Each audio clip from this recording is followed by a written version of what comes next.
This is Tom. Tom has two moms. The students are busy writing a letter about why they think their mom is the best. I need to write 2 letters. Can I have 2 papers? Why do you need 2 papers? Because I have 2 moms. You don't have a dad? No, I live with my 2 moms. That's gross. That doesn't seem right. How does that even work? You're weird. Hey everybody! Tom has 2 moms! Class snickers. Teacher comes and intervenes. Class. Yes.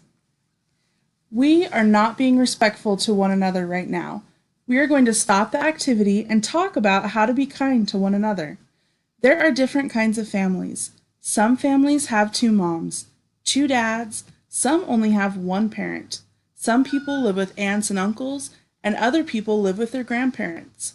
To help us understand how to be kind to each other, we are going to read the book, What Does It Mean to Be Kind? What does it mean to be kind? Does it mean being a type or category? No. Does it mean paying with something other than money?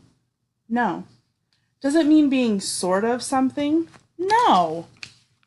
Being kind means smiling at the new student in class, giving someone a compliment, holding the door open for someone else, sticking up for someone who is being bullied, seeing the best in people, even when they are struggling to be their best, forgiving someone who has hurt you, helping an injured or lost animal, being patient even when you are in a hurry, saying please, thank you, you're welcome, and I'm sorry, celebrating differences in others, encouraging someone who needs support,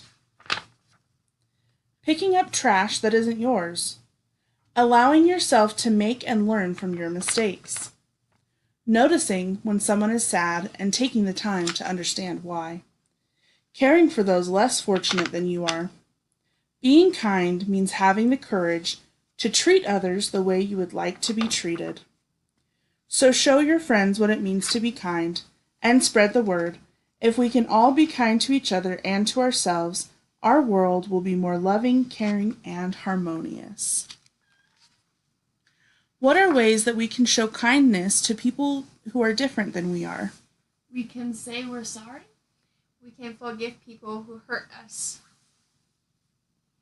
We need to remember these things and remember to treat others how we want to be treated and practice being kind to everyone we meet. Teacher has Tom and Janet go out in the hallway with her to resolve the conflict. Janet apologizes and Tom forgives Janet. They go back into the classroom and resume the activity. The end.